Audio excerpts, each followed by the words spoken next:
So Rich, thanks for joining us again. Yeah, no problems.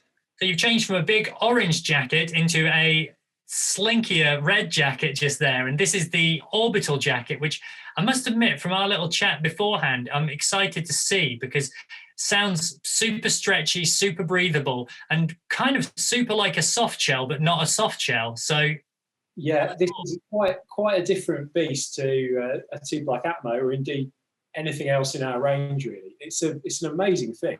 So this is a fully waterproof jacket. It's got a 20,000mm hydrostatic head, and it uses our Dry Light Stretch 20 denier fabric.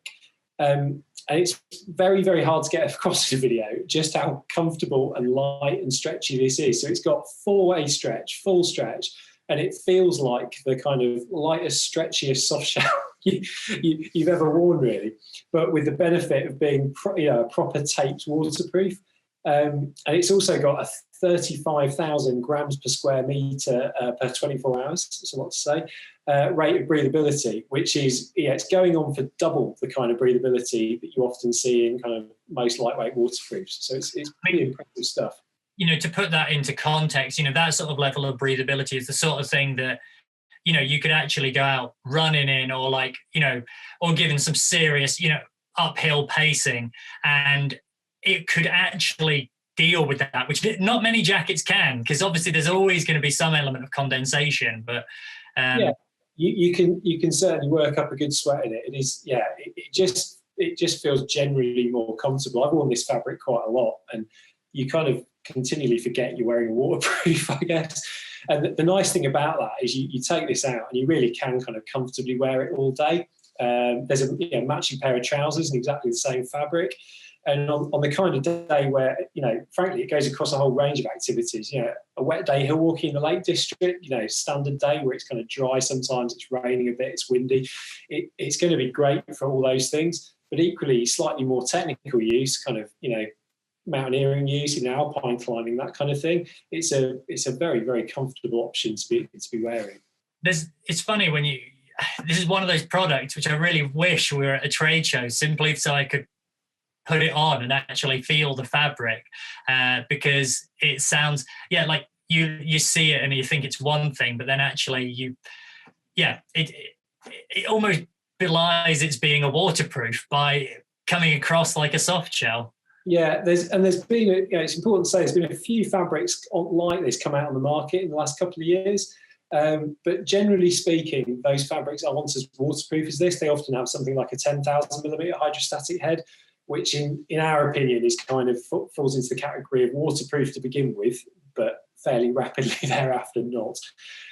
Whereas for us, 20,000mm is like the baseline for proper waterproof.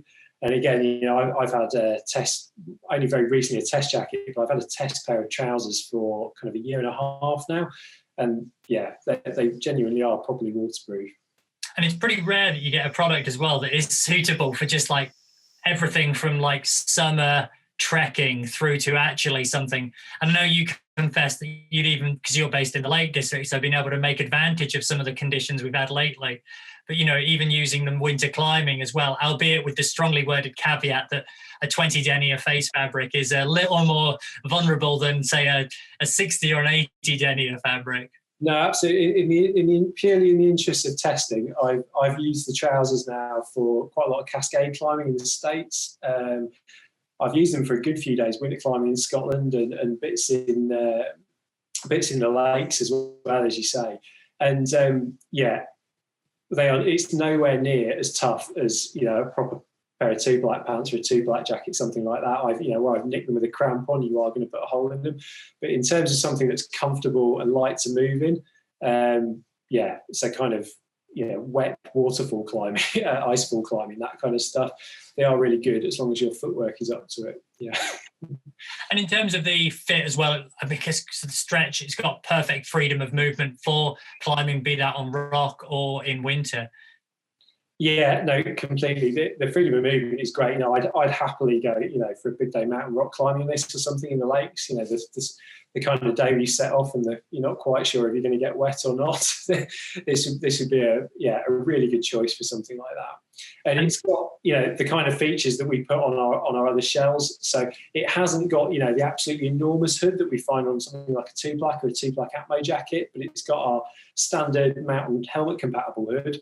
And given the additional stretch of the fabric as well, it does work really well with a climbing helmet. But equally, if you were buying this jacket without climbing in mind at all, it would still be a really protective hood that works in bad weather.